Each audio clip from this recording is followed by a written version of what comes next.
Noon. Good afternoon and thank you for watching KREX 5 News at Noon. I'm Shelby Bracho.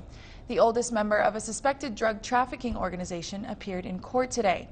Dr. George Gonzalez was the first suspected member of the illegal cannabis grow operation to appear in court while not in custody.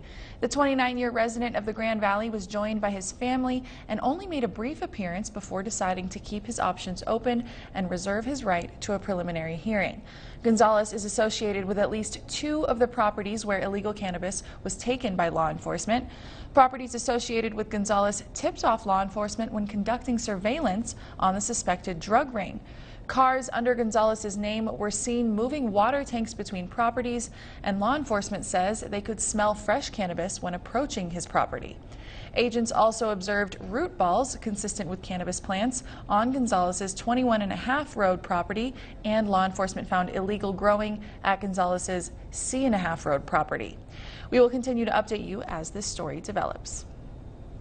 A mercury scare will close a local elementary school. Officials with School District 51 are reporting that Chipeta Elementary will be closed today and Friday because of mercury exposure inside the school. This action is being taken as a precaution on the advice of the Colorado Department of Public Health and Environment. Grand River Environmental Services is testing for mercury vapor in potentially exposed areas of the school. Results are expected to arrive on Saturday and will determine if the school can reopen on Monday.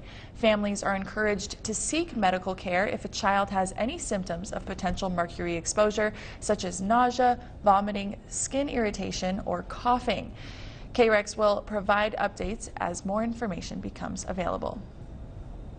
School District 51 will be making a change to its early release schedule.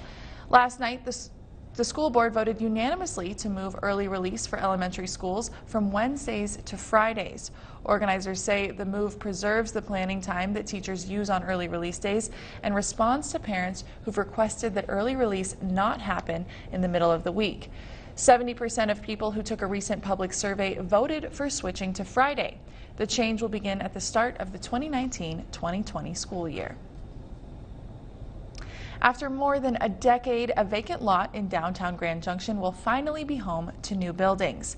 The lot is on the east side of Main Street at 702 and 734 Main. Downtown Grand Junction has partnered with CART to develop the area with new office space.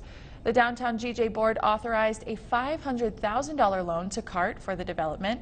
The loan has a 2% interest rate and can be forgiven if certain milestones are hit on time. Wet winter weather is helpful to our drought, but it also destroys roads. Our above-average rain and snowfall added to the need for extra road repair. There are multiple solutions. The city could either patch the holes if they're not overly degraded or replace full stretches of pavement where the road has become too degraded, which is also more costly. This type of work is difficult during the cold months because of the materials used to patch asphalt. But receiving warm weather earlier than usual helped offset that issue, allowing crews to begin work. We actually started our pothole patching crews about 3 weeks earlier than what we typically do. Just because it did get warmer faster, but it's also been wet. Moisture gets into the roads when it snows or rains, and if it freezes, it can cause the asphalt to pop.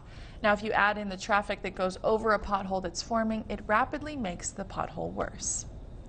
Since late February, crews have been doing work to fix potholes around Grand Junction and also roads the city maintains for the Colorado Department of Transportation. We'll have more information on this available on our website, westernslopenow.com. Efforts to preserve Colorado's part of the Electoral College gains steam. This petition has a goal of 200,000 signatures by August. Mesa County Commissioner Rose Puglisi says about 125,000 signatures would be needed to get this onto the 2020 ballot. Mesa County has collected over 1,000 signatures already on this petition, and as of now, the number of petitions that are out would get the movement halfway to their goal if they're actually signed. We right now have enough petitions out for about 60,000 signatures, and they seem to be filling up fast. We can't print petitions fast enough. There will be another signing event in Mesa County at Orchard Mesa Baptist Church on March 30th from 10 a.m. until 3 p.m. A final decision on a tentative deal between King Soopers, City Market, and their workers will be known next week. Lengthy negotiations late Sunday night led to an agreement between grocers and union representatives. The union wants City Market and King Soopers to provide additional sick time and investments toward affordable health care for employees. The most recent contract ended more than 2 months ago. Union members will vote on the newest proposal starting next week.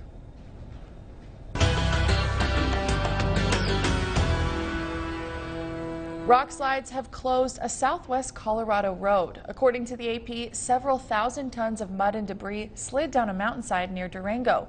East Animas Road has been closed since Friday. A La Plata County official says 3 drivers tried to get around the barricade on East Animas Road, but immediately became stuck. Luckily, no homes are currently in the danger of these slides.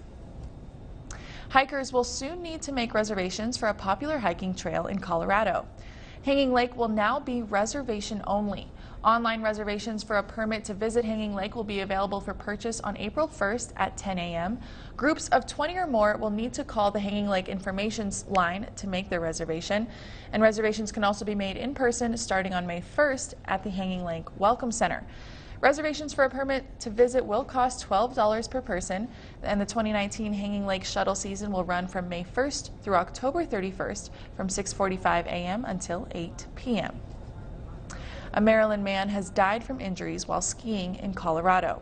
The Pitkin County coroner says 57-year-old Joseph Bottiglieri of Rockville, Maryland, died last Friday. He fell Thursday while skiing in the Highland Bowl at the Aspen Highlands ski area. Officials say Bottiglieri was wearing a helmet when he fell near the top of the ski run and slid to the bottom. He was found unresponsive by first responders.